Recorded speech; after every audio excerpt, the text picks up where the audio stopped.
Assalamualaikum warahmatullahi wabarakatuh. Alhamdulillahilladzi hadana lihadza wa ma kunna linahtadiya an hadanallah. Wassalatu wassalamu ala asyrafil anbiya wal mursalin wa ala alihi wa ashabihi ajma'in, amma ba'd. Para pemirsa sebagai sesama manusia dan sebangsa setanah air, rahimakumullah. Kita berjumpa lagi pada episode yang ke-6 ngaji kitab kuning tentang literasi karya Abu Bakar Muhammad bin Hasan Al-Maradi, yaitu As-Siyasah awil Isyarah fi Tadbiril Imarah. Pada episode sebelumnya kita sudah bahas tentang fi adabin nazri wat tafahum, etika dalam berpikir dan memahami. Sesungguhnya kitab ini literasi untuk membangun logika pikir kita. Ternyata sangat penting ya, logika atau membangun pikir kita supaya lebih sistematis, kemudian saintifik, berdasarkan standar-standar ilmiah, sehingga akan melahirkan satu pemahaman yang sesuai dengan fakta atau secara objektif, baik fakta maupun teks yang kita pahami bersama. Mungkin sebagian orang menganggap membangun logika itu tidak penting. Yang penting itu bagaimana kita langsung melakukan amaliyat atau bertindak, action. Selama ini mungkin kita di sekolah-sekolah atau perguruan tinggi kurang mendapatkan pelajaran tentang logika. Logika itu biasanya dipelajari di tingkat kampus atau kuliah, mata kuliah filsafat. Itu ada mata kuliah tentang logika, logika filosofis. Logika yang dibangun oleh para filosof dari mulai Yunani kuno yang hidup sebelum Masehi sampai modern dan bahkan hingga sekarang ini. Kita jadi tahu bahwa pemikiran tentang logical building, membangun logika itu berkembang sedemikian rupa. Dari pemikiran sebelum Masehi, modern, hingga sekarang ini banyak para pemikir yang fokus pada mengkaji logika berpikir manusia. Karena apa? Dengan membangun logika ini supaya manusia tidak terjerumus dalam apa yang disebut dengan fallacy atau sesat pikir. Ketika seseorang sesat pikir, maka disitu tindakannya pun juga akan menghasilkan tindakan yang tidak benar dan sesat.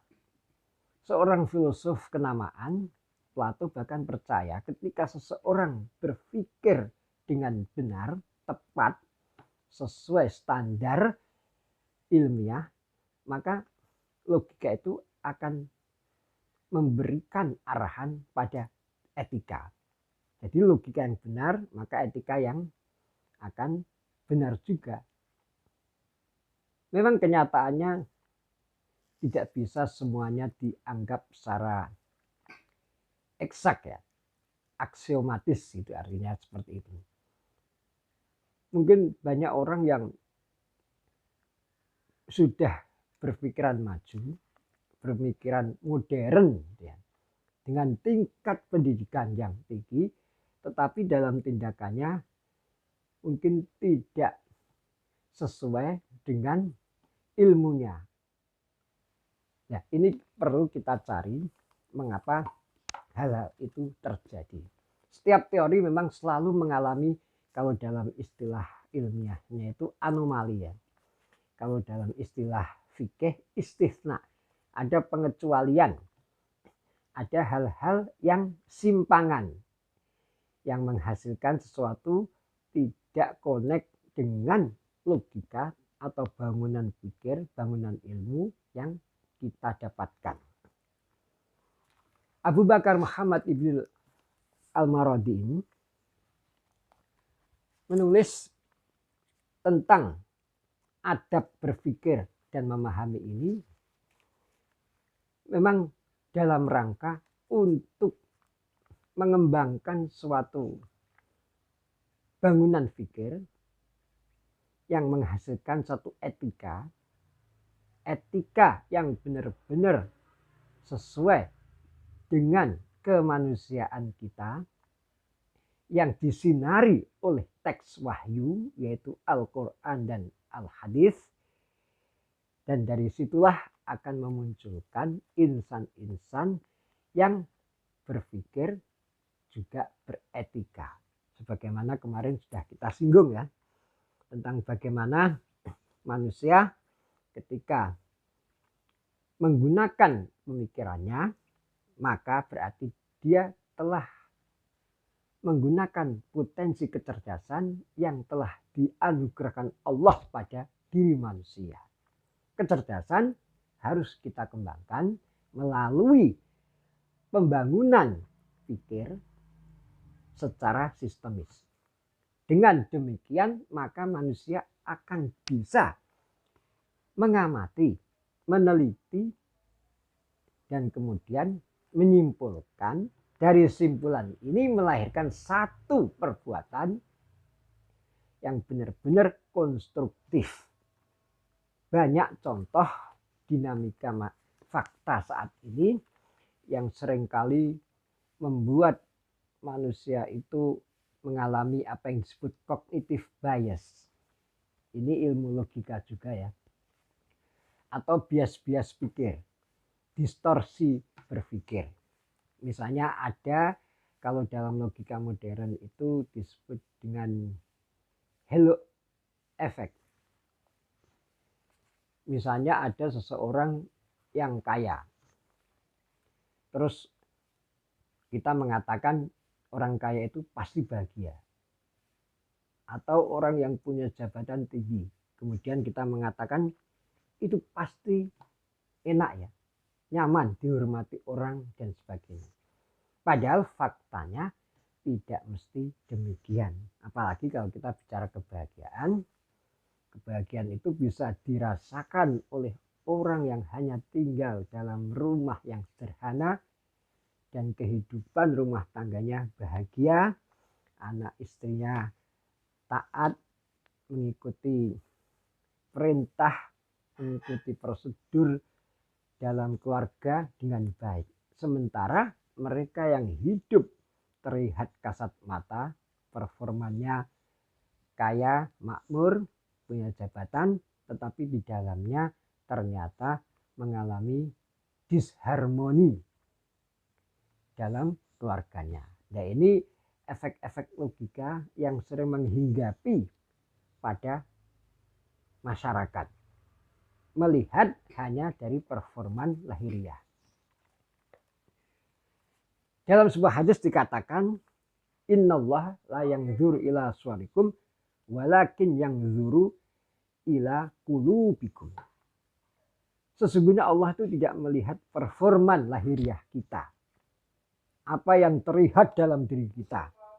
Baik status, kekayaan, dan sebagainya. Tetapi Allah melihat hati kita, jiwa kita, mental kita, etika kita. Dan itu kita mulai berikhtiar dengan membangun logika yang tepat, benar, itu berkoinsidensi, beriringan, bersesuaian dengan perbuatan yang terpuji tersebut. Ini sudah jelas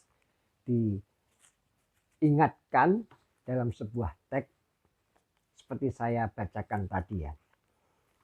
Nah, Abu Bakar Muhammad Ibn Hasan Al-Maradi yang hidup pada abad 11 ini berupaya untuk mengajak pembaca masyarakat secara lebih luas untuk membangun satu cara berpikir yang sebenarnya ini punya historisitas dengan logika-logika sebelumnya, dengan logika para bijak bestari atau filosof sebelum abad atau sebelum Masehi yang terus beriringan. Kita tahu bahwa dulu ilmu pengetahuan lahir dari Yunani kuno sebelum Masehi, kemudian tertransfer ke Timur Tengah, masyarakat Muslim, diterjemahkan semua karya-karya para filsuf besar, dan kemudian dari Timur Tengah ke Barat yang melahirkan pencerahan. Dan ini salah satunya adalah disiplin ilmu logika, membangun logika yang tepat. Memang berbagai mazhab membangun logika itu ya, dan mazhab logika yang banyak itu tidak semuanya bersesuaian dengan teks-teks sebagai orang yang beragama. Kalau Abu Bakar Muhammad Ibnu Hasan Al-Marodi ini sebagai ilmuwan dan ulama muslim tentu saja tidak melepaskan diri atau infisal ya, dari petunjuk-petunjuk wahyu. Ini yang kemudian diolah dan dijadikan dalam ulasan. Kemarin kita sudah membahas membangun pikir, olah pikir yang pertama dan yang kedua. Yang pertama itu berpikir melakukan atau tidak, mana yang bisa memberikan manfaat untuk hari ini dan yang akan datang. Kemudian yang kedua, berpikir bertindak atau tidak melakukan perbuatan tersebut selagi takut karena ada kemadorotan dan juga khawatir adanya akibat-akibat yang negatif. Yang ketiga, an-nazru fi daf'i dzalika in kanat fi daf'ihi hilatan. Berpikir ketika kita dihadapkan pada satu persoalan, fakta, berpikir untuk tidak melakukan atau melakukan itu, semuanya ditinggalkan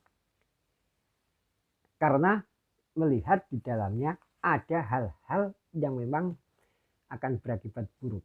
Ada tipu muslihat, ada intrik, atau yang mengakibatkan madorot pada diri kita. Saya kira contohnya banyak ya, hal-hal seperti ini ketika kita dihadapkan pada satu pilihan. Kalau memang masalah tersebut, fakta tersebut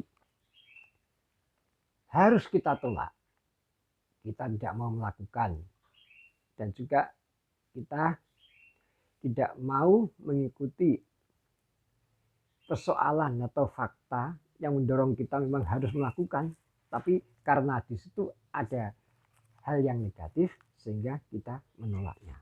Nah, ini petunjuk panduan dari pengarang kitab ini. Warabi'u an-nazhu fi ma yakunu fi'lu ali minas sifah in kanas fihi manfaat. Fa innal af'ala rubbama nafa'at ala ba'dil wujuh wa dharrat ala ba'diha. Yang keempat, berpikir di dalam satu perbuatan yang di dalamnya ada manfaatnya, tetapi secara sifat sebuah perbuatan itu punya sifat manfaat, tetapi juga ada sifat yang madorot. Sebuah perbuatan dalam panduan penulis kitab ini selalu dihadapkan pada sifat ada kemanfaatan maupun kemadorotan. Nah, ini kita diharuskan berpikir secara serius agar kita bisa menjatuhkan pilihan ketika kita dihadapkan pada perbuatan tersebut. Walaupun dalam hal ini penulis juga mengingatkan selalu ada batasnya. Istilahnya itu istihsan. Kita menganggap satu hal itu baik. Tapi anggapan itu seringkali subjektif karena manusia itu mempunyai berpikir secara subjektif karena berdasarkan pada tingkat pengetahuan, wawasan, pergaulan, dan beberapa hal yang lainnya sehingga melahirkan tingkat pilihan yang berbeda. Karena itu ada selalu batasnya. Kalau kita diadakan satu perbuatan yang kelihatannya itu ada baiknya, tapi perbuatan itu melanggar syariat, jelas-jelas dalam konteks nas wahyu, Al-Quran dan Sunnah, perbuatan itu jelek. Kalau dilihat secara sosiologis, secara psikologis, mungkin itu bisa merekatkan antar kita ya. Orang minum bersama, berjudi bersama, walaupun kecil-kecilan, kelihatannya baik. Wah, ini untuk membangun satu paguyuban supaya soliditas sosial. Tetapi jelas perbuatan judi dan mabuk-mabukan itu dilarang oleh agama. Karena itu hal ini olah pikir kita harus menetapkan bahwa kita tidak bisa melakukan perbuatan tersebut. Karena jelas itu banyak hal-hal yang madharat. Atau mungkin contoh-contoh yang lain, saya kira para pemirsa bisa memberikan contoh berdasarkan pengalaman hidup masing-masing. Panduan ini hanya ingin mengajak supaya kita semua ini mampu menggunakan pikir kita ketika melakukan sesuatu. Ketika di hadapan kita ada opsi pilihan yang membuat kita harus bekerja keras secara pikir. Dengan demikian kita tidak melakukan atau terjerumus dalam pilihan yang tidak benar. Wal khamis, dan yang kelima, panduan kelima, an-nadhru fil fi'li idza kana fi madharatan wa manfaatan ayyuhuma aula bil ithar wa taqaddumah. Ini masih terkait dengan yang keempat tadi, yaitu berpikir tentang perbuatan yang di dalamnya ada madharat dan manfaatnya. Maka di sini ayyuhuma aula, dipikir mana yang lebih utama didahulukan. Fi'luhu limanfaatihi aw tarkuhu limadaratihi. Melakukan karena ada manfaatnya atau meninggalkan karena ada madaratnya. Kalau yang keempat tadi kan jelas ada sifat-sifat yang melekat dalam sebuah perbuatan. Yang contohnya saat tadi menggambarkan perbuatan yang memang jelas di situ ada pelanggaran secara syariat. Nah, olah pikir di situ harus dilakukan dengan cara meninggalkan perbuatan yang masih kabur tersebut.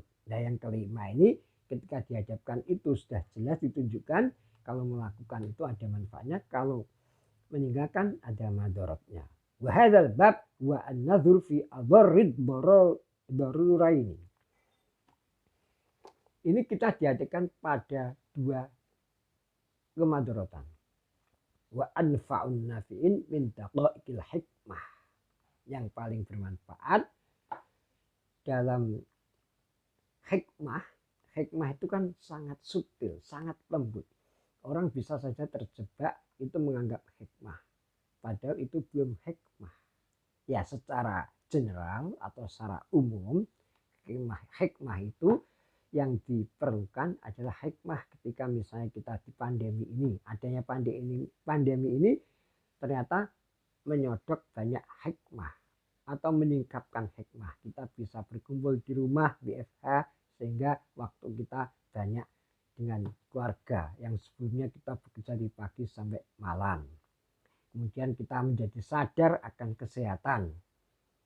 Dan lagi dengan adanya pandemi ini melahirkan pikiran-pikiran yang inovatif, kreatif. Contohnya muncul berbagai vaksinasi. Termasuk di negeri kita bapak-bapak dokter juga sudah melahirkan, memproduksi vaksin seperti vaksin Nusantara dan sebagainya. Itu hikmah yang memang sudah jelas. Tapi itulah hikmah yang sangat lembut itu harus berpikir secara lebih mendalam, karena ini bisa membuat kita tergelincir. Dalam kaidah fikih disebutkan akhafud darurain. Ya, ketika kita dihadapkan satu hal yang mungkin membawa pada satu kemadharatan, maka kita pilih hal yang paling kecil madharatnya. Kalau melakukan ini akan melahirkan madharat yang lebih kecil, kalau itu yang besar. Kita bisa nyadari seperti kebijakan yang ditetapkan oleh pemerintah di saat pandemi ini. Ini sesuatu yang dilematis tetapi harus dilakukan. Misalnya lebaran, orang dilarang mudik. Kemudian ketika saat ini pandemi sedang naik-naiknya, COVID sedang menanjaknya dengan variannya, kemudian pemerintah melakukan kebijakan supaya restoran, kafe, kerumunan dilarang, dibatasi, kemudian rumah ibadah juga dibatasi, dan dianjurkan untuk tidak ke masjid, seperti itu. Ini memang pilihan-pilihan kebijakan yang akhafud darurain. Ada madharatnya masyarakat yang tiap 5 kali sehari sholat di masjid menjadi kecewa, menganggap pemerintah begini dan begitu. Tapi ini adalah akhafud darurain, pilihan yang di situ memang ada hal-hal yang bisa membuat sebagian masyarakat tidak nyaman. Tapi karena pemerintah itu adalah wakil kita, maka harus melakukan itu. Kalau dibiarkan, apa yang terjadi? Wabah bisa menyebar. Dalam sebuah karya klasik atau dalam kitab kuning, karya Imam Al-Bajuri bahkan menyebutkan hal yang sunnah, kalau itu dilakukan oleh pemerintah, ditetapkan pemerintah untuk masyarakat rakyatnya, maka itu bisa wajib ditaati. Apalagi hal yang wajib kemudian ditetapkan oleh pemerintah untuk diwajibkan, itu malah lebih wajib ditaati oleh rakyatnya. Apalagi yang tadi saya katakan yang kelihatannya sunnah tapi kemudian diwajibkan oleh pemerintah karena melihat lebih banyak kebaikannya untuk dilakukan rakyatnya, maka itu menjadi satu kewajiban bagi kita rakyatnya mentaatinya. Itu contoh yang demikian itu. Dan terakhir di sini dikatakan fa inna tajaruba wa daroba lahuma hadzun minal ilmi wal ijadah. Fadarrib nafsaka ala tadbiril umur qabla nuzuliha bika. Pengarang kitab ini menekankan adanya tajarub, tajribah, selalu bereksperimentasi di trial and error dengan cara menimba ilmu, dan kemudian bereksperimenlah, latihlah dirimu dalam melakukan aturan terhadap persoalan-persoalan sebelum persoalan itu menjadi pilihan kita. Jadi di apa? Kita melakukan eksperimentasi, tadrib atau tajrib ya. Itu sudah melakukan metode atau manhaj para ulama salaf dulu, para ilmuwan dulu selalu melakukan tajribah. Ibnu Sina melakukan tajribah di dunia medis dan melahirkan kitab Al-Qanun Fiddin. Ibnu Bajjah dan sebagainya, para ulama ilmuwan dulu juga selalu melakukan tajribah. Sekarang ini di antara kita memang budaya eksperimen, budaya tajribah ini mengendor, untuk tidak mengatakan agak sirna, karena justru dengan tajribah eksperimentasi ini melahirkan pikiran-pikiran yang inovatif dan kreatif hasilnya adalah sesuatu yang sangat menggetarkan, sangat memberikan terobosan pada kemanfaatan bagi umat manusia.